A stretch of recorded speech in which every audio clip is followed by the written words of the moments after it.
we're live. Episode 1. Oh my god. I'm so excited. Me too. Oh my god. This is crazy. I still can't believe we're doing this. Shine bright like a diamond. I know. Episode 1 Q&A. Welcome to Hi, episode guys. 1. So we put on our story about a week ago for everyone to just ask us questions, get to know who the heck we are, and answer any questions. Everything was on the table, no matter what it was. We're just going to go through some random questions and just tell you guys a little bit about us and who the heck we are. Who the heck are you? Who the heck are we? Literally. But I thought maybe we could even start about like how we met. Because that's a crazy Yes. story. That is a good story. Okay, tea time. So, we had the same posing coach in this 2024 season. Shout out Ash. Shout out Ashley. Earl girl. And I guess I was like I felt really lonely because I didn't know anybody in the bodybuilding space. At least I didn't think I knew a lot of people. So I reached out to Ashley and she said, you got to reach out to this girl named Nikki. You guys were doing the same show, which was Fuad's 2024. She goes, she's a girl's girl. You guys will get along. Okay. Next thing I know, I'm in this girl's DMs. Who's this? So I'm No, in it her was really DMs. sweet. Yeah. Yeah, it was really sweet. So I think that same day when you messaged me, we had a FaceTime call. Yes. And we were just like all of a sudden planning when we're going to meet up and we're going to do like show day together and planning all this stuff. So I thought that was really cute. I think our tan was like 10 minutes apart too. So we planned to meet up and then just spend the whole rest of the day together. And I think I even ended up staying with... No, I told you that I didn't get a hotel. Oh So yeah, you were that it came to mind. She was so sweet. She was just like, oh, you could just stay with me. I was like, what? Yeah. You don't even know who I am. No, I'm pretty easygoing, especially with show day and stuff. And just after talking on the phone and getting to know you a bit there, I'm like, okay, this girl's cool. We could be besties. Let's do it. But no, it was nice. It made everything so much more seamless. It's so nice to like have someone with you on show day that's there for the same thing. And Yeah.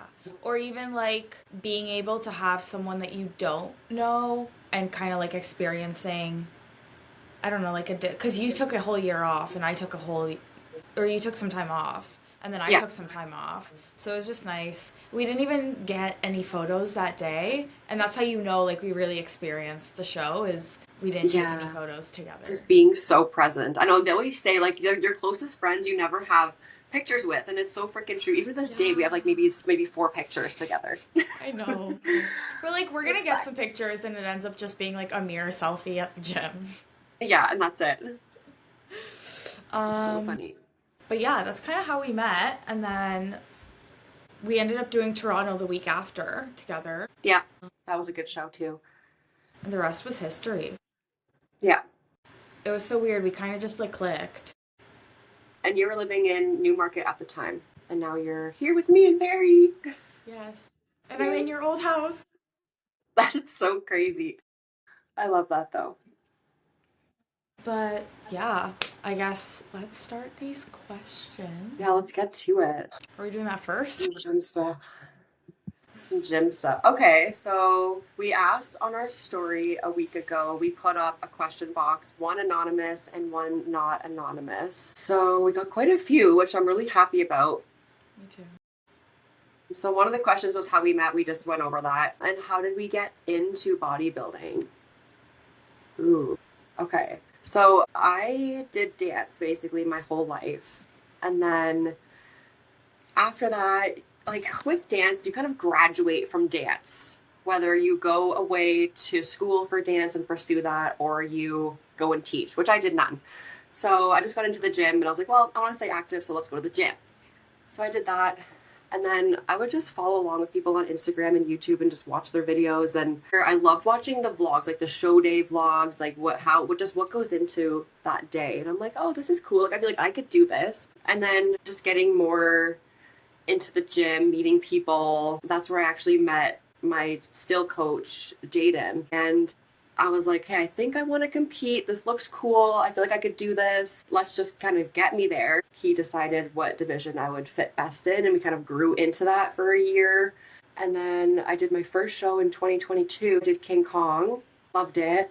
And I was like, ooh, I think I want to like keep doing this. Like I like this. And I just see like, you get more into bodybuilding and you see what these girls look like in the Olympia and you start to keep up with them. I was like, okay, let's do this. But I knew I needed time off. So we took a year off to grow. And then that's when I did FUWADs in 2024 and then Toronto. And then we took this year off again to do the exact same thing. So it's just that feeling of progression I just fell in love with. So that's kind of where I started, I guess. I love that. You're really good with like taking the time off and like being present, which we're gonna Hmm. talk more about, but you're Yeah. really like good in off season. I feel like you have to be. Like, I love that balance too with, like, we'll obviously get into this probably with a whole other episode, just how to balance life and bodybuilding and all the rest. But yeah, I feel like you have to not lose yourself and not lose sight of the goal in off season, but be able to have a little bit of balance. But I know, like, for both of us, like, we're basically in prep all year round, which you kind of have to be if you really want to go far in this. But Yeah, and I feel like balance means something different for everyone, right? Like yeah, balance to you is completely different than what balance means to me, even though like we are both pretty like rigged and structured. yeah. Balance means different things to us. But I guess for me, I got a long Yeah, history because with bodybuilding. you've done a lot more shows and yeah, so give us the tea, give us the tea. Um, Let me turn my thing on Do Not Disturb. So, my first show was in 2023. I did the Barry Naturals. How did I get into bodybuilding? I wanted to do my first show when I was really, really young. I kind of got into the gym space after going to the gym with my brother for the first time. We went to LA Fitness. There was like a basketball court there. And I remember being 13 and I walked into my first like gym. And I was like, I love this. But I loved it for like eye candy, if you know what I mean.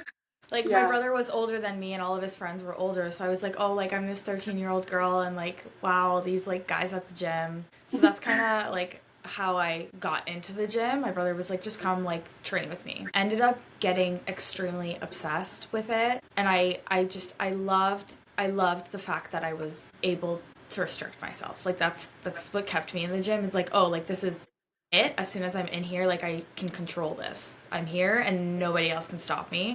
And then I'll talk more about this in the future, but I was in and out of an eating disorder like hospital. I was both inpatient and I stayed a long time as an outpatient, and that's kind of where uh, I I kind of put my foot down probably a few years ago, and I said I don't like feeling like this anymore. Like I don't want to have to keep going back and forth. I want to be able to just like live a life where I'm happy and I'm confident and I'm comfortable.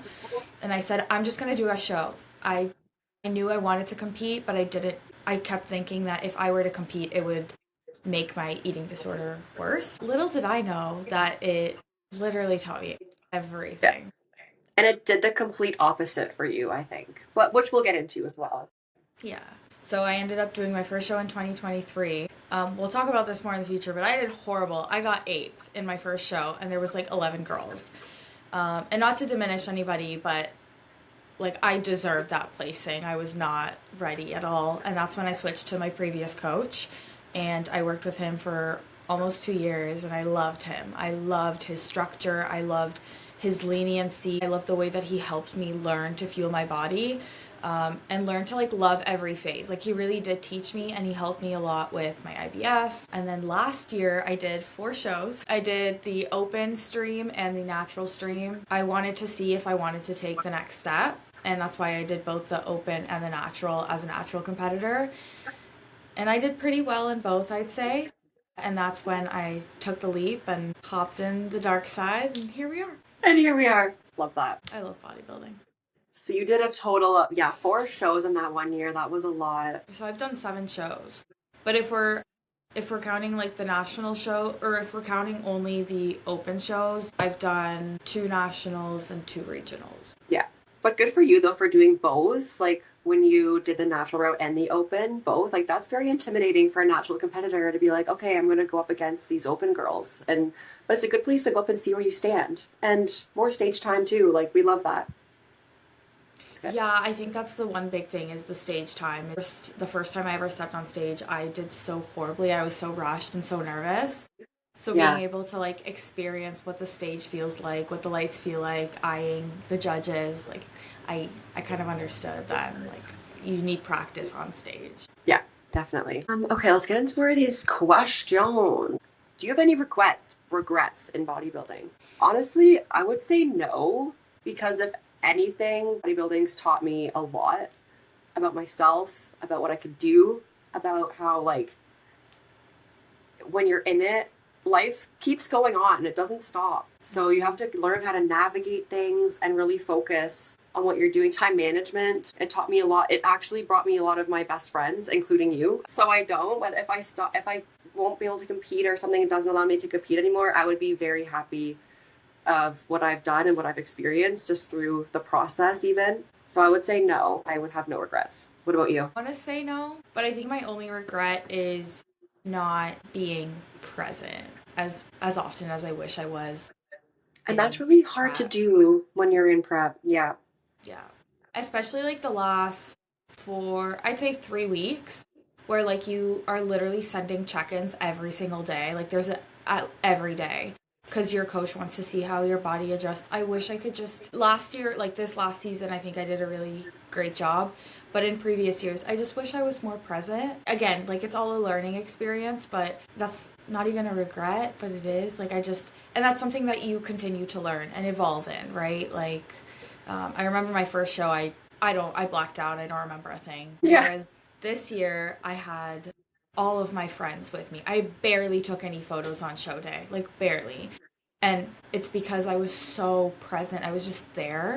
So I think my only regret would be to be even more present than I currently am. Yeah, I definitely noticed that like this last season for you because I've been with you the last like lots of shows that you've done. And yeah, we didn't even like just the conversations we were having was really good. You were so calm, you were just so present. And that's so important because that also reflects on like the stress on the body and how you look and how you feel and your confidence going in on stage. It's important. 100%. Okay. What else we got here?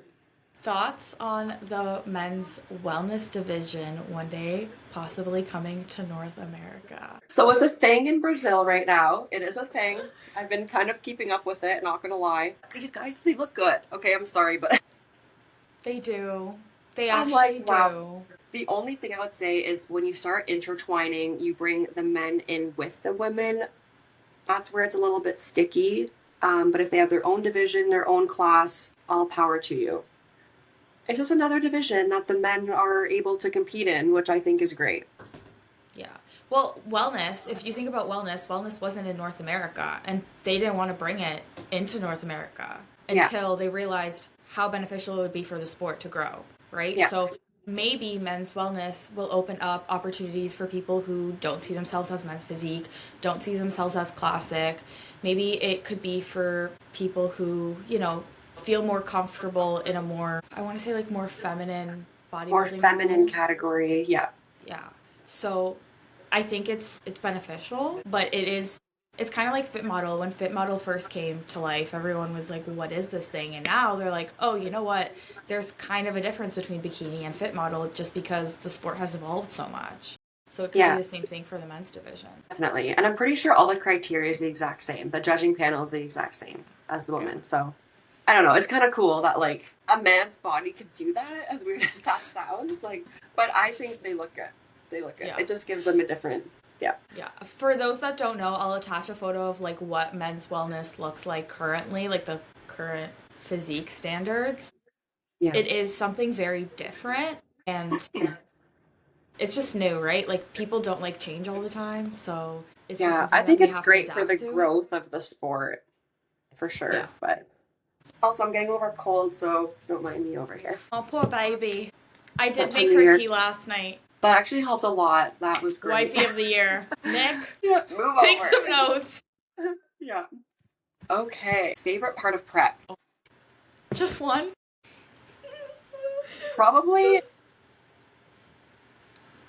favorite part of prep. That's a really good one. Honestly, just I love structure, all year round structure. Like that's not even just my favorite part of prep. That's probably all year round, but just the structure. I would say the community. I love Like when you that. have a few people in prep with you at the same time, like reaching out to someone who gets it, that's in it, even around the same time as you, like you can call them up and be like, hey, I feel like this, or hey, I need like a little push today, or I need a little, let's just chat. Or it's good to like just, you're on the Stairmaster and you have like another 40 minutes to go. And you call up your friend who's also on the Stairmaster, like, hey, just the community aspect. But also, again, that's all year round too, like to have the supportive community. But is there anything like in prep specifically? Because, right, like not bodybuilding specific, Nikki. We're talking like Yeah. in prep, okay? In prep, my girl. Is there anything in prep where you're like, wow, I love this? Probably, oh God, it's like seeing the work you've done and seeing your body change is obviously extremely rewarding. So that's my favorite part, just going week to week and being like, okay, like stuck to our shit. And just like seeing the changes and like the scientific ways things are manipulated and changed, like, the high days and then the low days and how that affects how you look. Like, I find that so freaking cool. Like, so Yeah. cool. I have a buy question for you. What's your favorite like phase of prep where you're like, this is like my favorite part? Call me psychotic, but probably towards the end when it's like the Yeah. last push and you're like, you're almost there, your last depletion days, like, and it's not like you're counting down the days because you want to like stay present and love every bit of it, but it's just those last, probably the last 2 weeks, which people will say that's like the hardest, but I love don't it think because so. like, no, I love it. Like, I think it's just that last, it's the mental drive, I think, that push, Yeah. Yeah. as psychotic as that may sound. She's a little psycho. My favorite part of prep, Icky knows this because I love prep. And if you guys know me personally, I thrive much better in prep. Like, I'm definitely more myself in prep, which sounds really strange. But I think my favorite part of prep is like I have a goal to look forward to. Like, I have like something, like, you know, like I'm X weeks out, I'm this many days out, and I love Yeah. seeing that. I'm a very like goal oriented person. So my favorite part of prep is like you have that goal of, you know, a show. That's definitely my favorite. I love seeing like Nikki said, the little changes in your body on a day to day, seeing new lines, especially once you're under like 6 weeks out. That's when things you like rapidly change. But yeah, Yeah. I love feeling like death. I know it sounds strange, but I do. I It love means it's working. It means it's exactly. working. Yeah. Exactly. Yeah. And I think I can talk about this more like in the future, but I think like prep doesn't really, it sounds so weird saying this, but prep doesn't really phase me because I've experienced a different kind of like starvation Restriction. Yeah. restriction. Yeah. Thank you. Yeah. And that's also the importance of being on your A game even in off season because you build up your calories so high, you get your body burning through it, and you get yourself to a good place where you go to lower your calories and do it properly during prep that you like my last prep, I don't think we dropped calories lower than 1700. That's the thing, Nikki, is like you're so right because so many people will restrict themselves and when I say restrict, I mean restrict their calories, like keep their Yeah. calories super low in off season to maintain a physique. But you cannot grow if you're not fueling your body. You cannot grow until you're uncomfortable. And like you are probably one of the most dedicated off season people I know Yeah. because you were uncomfortable, but you were not, you never let it get to you, you know? Yes. Yeah. Because I know, like, and yeah, you have your days in prep where you feel like crap, you feel hungry. But if I never got my body to that place prior to starting prep, I would feel like 10 times worse. And I'd probably have to be eating way less than I was and doing more cardio. So it's so important to like take that time and get your body to a good place before diving into prep. But that's just, having that goal and working with your coach all year round and following your plan and following your shit and knowing where you want to be. Yes. That's very important. It's on you. It's on you. It's on you. It's on you to communicate with your coach on what you need, right? Off Yeah. season is a time for you to figure out who you are as a person, not only like what bodybuilding is to you. Yeah. Yeah. I don't know how we got to this topic, man. We should do another episode just strictly on that, like the Off importance of season. that. Yeah, for sure. Okay. Next Let's question. do another question. Ooh, okay, getting into the juicy ones. Can you share your PED journey? How did your prep and reversing feel now that you're enhanced? Can you speak to any side effects, example, changes in voice or potential change in facial structure, etc.? How do you and Jaden navigate this? So those who don't know, Jaden is both of our coaches, obviously. Shout out Jaden. So we will definitely do an episode and dive deeper into just the whole PED as a whole. Obviously, being enhanced is something that you need to do a lot of research on and just know, example, what the side effects are, what you're putting in your body. Like some people just think, oh, this sounds cool. It's going to make me big and strong. It's going to make me lose body fat quicker. Let's do it without doing any research. So I would say deciding to be enhanced took a lot of time because of all of this, and just knowing like, okay, I'm in this now and I'm so dedicated in this right now and it's something I want to chase. So, but let's look into the future. What are your goals in the future? Do you want to have kids? Do you want to have a family? Do you want to do this forever? Like, so you really have to ask yourself a lot of questions. Like, if I don't want to go far in this, what's the point kind of thing? Also, you have to set boundaries with yourself and with your coach. What Yeah. is something that you are not willing to do? What effects are you not willing to push through, right? So a lot of people will ask me like, oh my God, you've done so many shows. Like, why don't you have your pro card? I get asked that. But also, I did the natural stream and I did that for 2 years because I wanted to make sure that I loved the process of bodybuilding before I took the step to go become a performing or to use performance enhancing drugs. Like, and some people don't want to do that. Some people just want to jump into it. But I think Nikki and I are very similar in the way where we have to get all of the information, all of the facts before we take the leap of faith, right? And I'm very lucky where like all of my friends had already experienced negative side effects or experienced certain side effects that they were okay with that I wasn't. Yeah. And knowing that, that's kind of where I set my boundaries with my coach. And I said, hey, listen, this is what I don't want to happen. So I'm going to fully be transparent. Before I started anything, I got a voice recording app to measure the vocal tone of my voice because I wanted to make sure that I wanted to keep my femininity as much as I personally felt feminine. And that was my number one concern. And with that being said, I think Yeah. I'm good. Exactly. And that's so nice that you took that natural stream first because you're able to see what you're capable of and what your body can do without that and see if you love it because you don't know until you step on stage until you make it to the very end and you're like, oh wow, yes. And then you have a plan for the future. Okay, I want to go far in this. What's the next step? Yeah. And I will say too, like, I think we do need to do an episode on this. I personally think that prep is much, much more difficult when you're a natural competitor.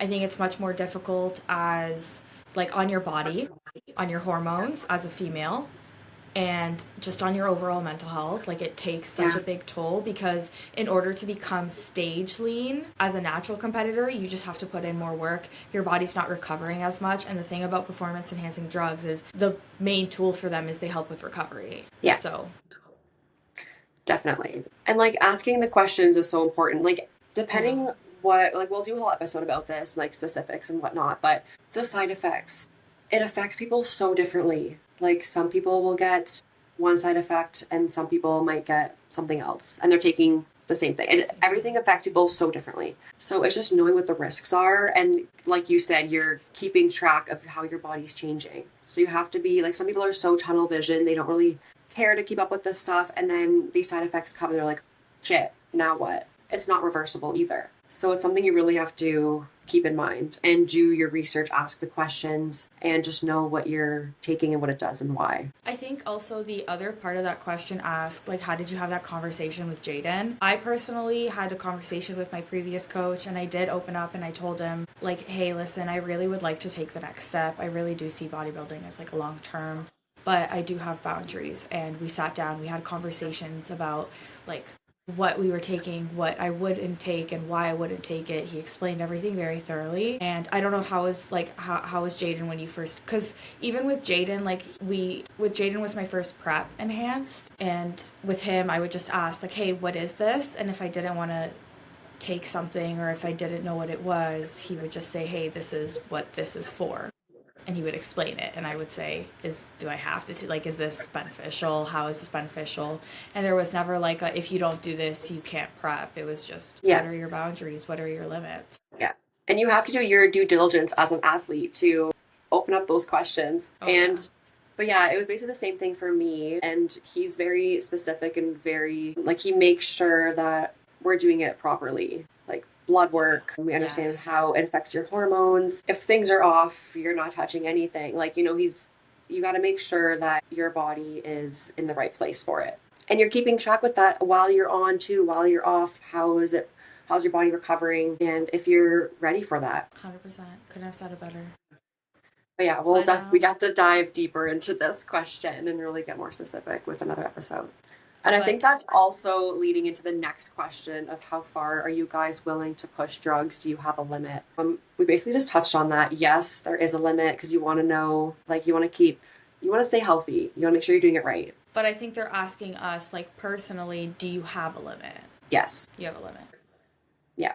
I'd rather take things slower and think about my future and my health and Your femininity? my femininity, yes. So there is a limit for sure. Yeah. If I'm being fully transparent, I don't think I have a limit. I I have a limit. I personally think I haven't even reached my limit because I haven't been doing anything for so long, and I've also been very cautious about what I have been putting into my body. So I'm comfortable with where I'm at right now. And I also don't think Jaden would. Also, bikini, we could talk more about like this year and my feedback in the future, but like I'm not in a position where I need to push anything more than what I have, Yeah. you know? No, that's fair. And that's Yeah. really important. You don't Yeah, need like it. I feel like this question is so odd too because it's like some people will just take any drug just to say that they took it.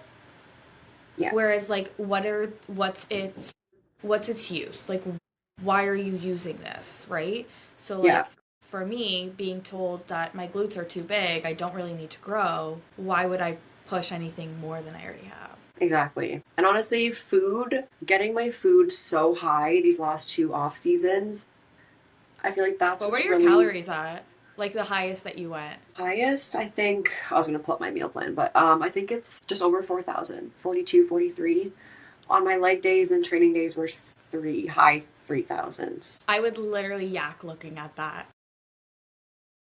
Food, push the food. Like, oh, yeah. But it took you time to do that, right? It wasn't like, hey, Here's all here's this 4,000 food. calories. Yeah. Yeah, exactly. It was in a slow process and would work with my metabolism. I like this question. With the prevalence of social media, how many bodybuilders do you think are actually in it for the love of bodybuilding versus the attention and clout they hope to get from it? Ooh. So I feel like because of social media and just the online, I guess, community of fitness, if you want to call it that, I feel like if that wasn't a thing, I don't think we would see a lot of people competing. But again, that goes back to the whole thing of why are you doing this? Is it for the love of it or is it for, because you can really tell the people that are doing it for the love of it versus the ones who aren't. Ask them how their But off then season again, is.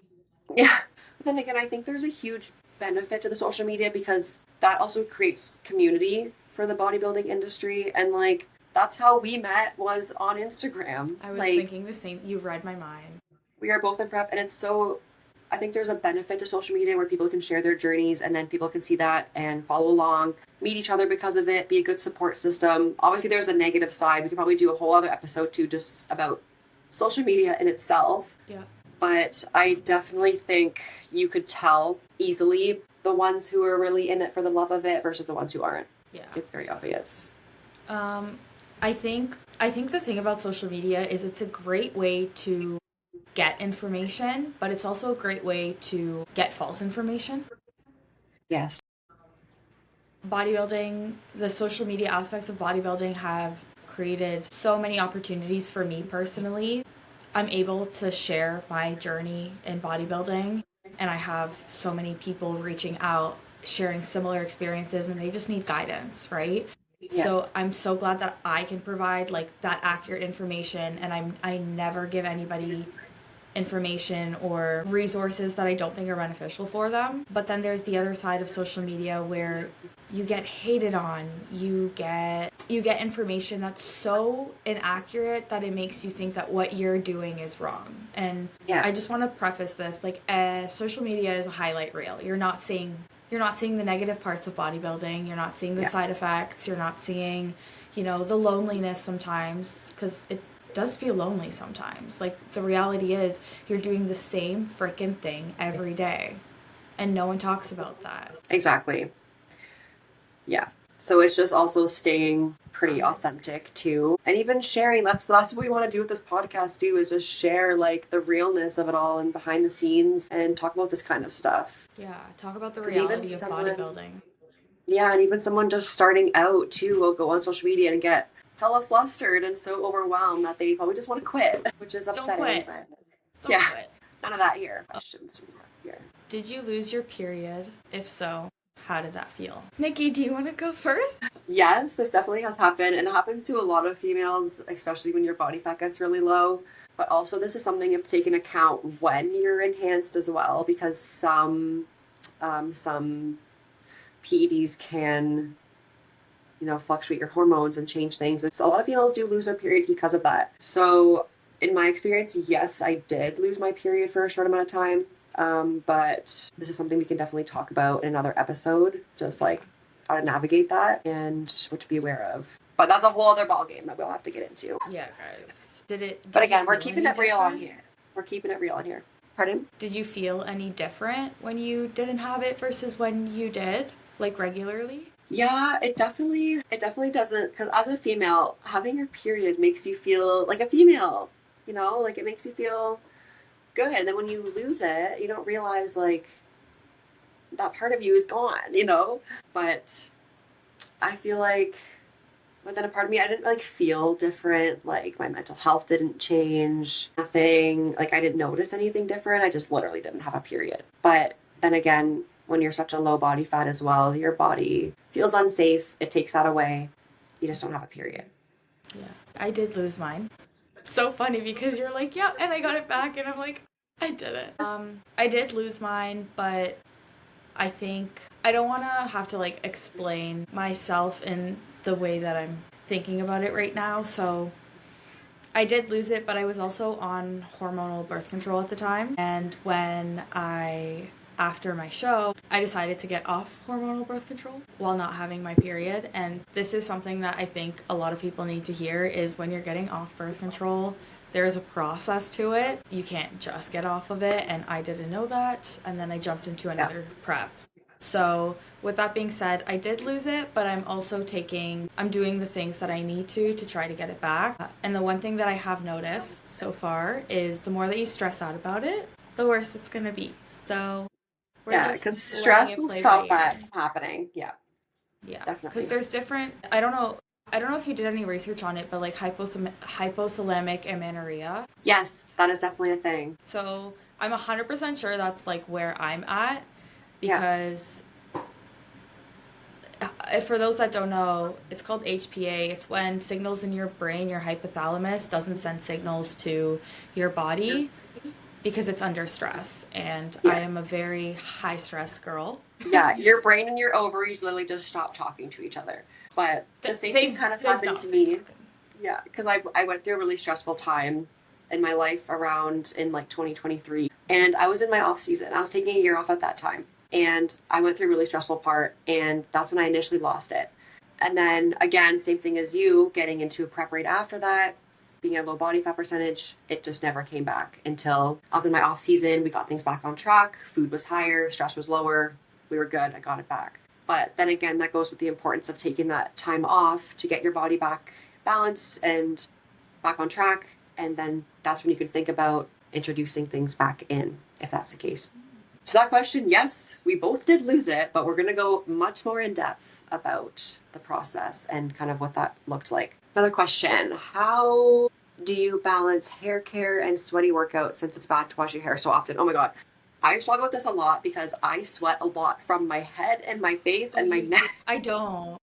I'm a headband girly in the gym. I'm a headband girly through and through because of this. So if you are the same as me, wear headbands. Dry shampoo. Dry shampoo is huge. Yeah. And Nikki's blonde, so you can use like the normal dry shampoo. When I use that one, it's white. So I have to buy like the color brown specific. hair one. Yeah, and it works wonders. Like I have it on right now. And look, it looks voluminous. Perfect. Yeah. Perfect. Yeah. Dry shampoo Or is where it's at. and also don't forget, it's actually really sorry, my hands. It's also really good for you to not wash your hair every single day. Like the oils in your hair are actually really beneficial for you. So Yeah, I noticed the more often I would stop, like I'll stop washing my hair. I would wash it like every day. So when I stop doing that, your hair gets used to it. It gets less yeah. greasy over time. Yeah. But dry And shampoo I in don't between. yeah. Yeah, dry shampoo's like chef's kiss. Oh, we have one more question. In the gym, it's natural for people to want to chat. How do you say I need to do this right now nicely? So I think just that kind of means how do you let people know like you're wanting to train and not wanting to chat. Nikki's much nicer than I am. So, well, number one, I feel like the gym that we both train at, it's a pretty big bodybuilding specific gym. There's lots of people that are there to train, and we all have like the same kind of goal. So we chat, but then we kind of know, okay, you do your set, let's talk later, or I'll talk to you when we're doing cardio or before we leave the gym after. But for people who aren't into that, they don't really know the importance of like, we can't take 5-10 minutes between our sets. We're counting down. I have 20 seconds that I have to count on my watch because I have to do my drop set and my back off set when Or this your timer rest goes pause, off. yeah. Yeah. So I'm counting down the minute or the seconds. So I just say like, you can just be like, hey, like hold on, like I just gotta finish this and then I'll chat with you in a sec. Just communicate that. Just be like, hey, I'm really focused right now. Like I had a bad day today. I just want to focus, but I'll talk to you later. Like, but I feel like I need to communicate that because I just feel bad if I'm like just mad about it or just completely ignoring somebody. Like I can't do that. Yeah. And I wouldn't say like I ignore, but I'm very direct when I say like Nikki's much nicer. I'm very direct and I'll say like, hey, listen, like I don't have that much time. Or, do the whole take it out, put it back in, be like, oh, okay, thank you, and then Put it back on. put it back on. Or like Nikki said, you could be very like blunt and communicate like, hey, I'm here to have the time that I need to have. This is my time. Most of us work full-time jobs. Most of us are there for both our mental health or our physical health, but it's your time. So if you have to set those boundaries with people, the sooner that you do it, the better or the easier it's going to be for them to understand in the future, hey, you're not here to yap, like you're here to do your work. Yeah, and I feel like once you start communicating that to people, you see them more often in the gym, they'll know like, okay, I'm gonna, do my workout, I'll let them do their workout, we'll chat after kind of thing. So they get used to that. But it's the same thing for me. Like I have a job where I'm chatting with people all day.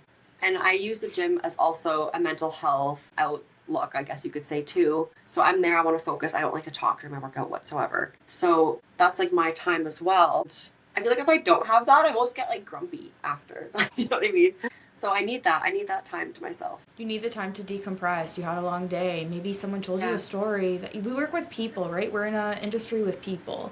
Maybe someone told you a story that stressed you out or reminded you of something that is, not something that you've heard in a while. You need to relieve your stress. Exactly. Yeah. And I'm very focused. And like, so are you in the gym. Like, I'm following my program. I'm logging what I'm doing. I'm catching my breath. I'm breathing. Like, breathing is so important during your workouts too. And then when you finish a hard set and someone's trying to talk to you, it's like you can't even catch your breath for 2 seconds. Yep. Especially on our 3 leg days a week. I know. Yeah. Wow. Is that all the questions already? That is all the questions. Oh my gosh. Okay. Was that our first podcast? That was our first podcast. Oh my god, awesome. Well, thanks to everyone who inputted all your questions. This honestly gives us a lot of ideas on what to talk about in the future and what to dive deeper into. We are planning to have a lot of guests on this podcast, both to just talk about bodybuilding, fitness, the hormone aspects of being a female competitor, the mental health aspects, movement therapy, and we're genuinely just so excited to be able to provide not only like a fun place for you to kind of just like sit and hear us yap, but a place where we can provide like proper information and resources and tools that are going to be beneficial for you guys. Yeah, I'm really excited. This is going to be great. This is going to be so fun. And I get to do it with my best friend. I know, that's the best part. It's so cool too because literally last year we were driving to Ottawa to go visit Ashley, our posing coach. Again, shout out Ashley. And this is actually something we talked about. We were talking about our goals for 2025, and one of them was like, how cool would it be to start a podcast? And I remember I pulled up my laptop when you were driving my car at the time, and we're like, okay, I did. What would this podcast even be called? what would we talk about? And I probably still have a sticky note on my laptop here of all of the ideas that we were coming up with just driving. And it's so cool that here we are. And here we are now. Here we are, and we're just so, I feel blessed that we get to do this, you know? I know, me too. Cool. Yay. Okay. Well, stay tuned for the next episode. Yes, and thank you guys so much for being so supportive throughout this like little journey of us getting everything started. Yeah, we definitely appreciate all the support and all the loves. Yay. And we hope you love it But as much as we do. We hope you love it. Yes, we will see you guys in the next one. Ciao. Bye.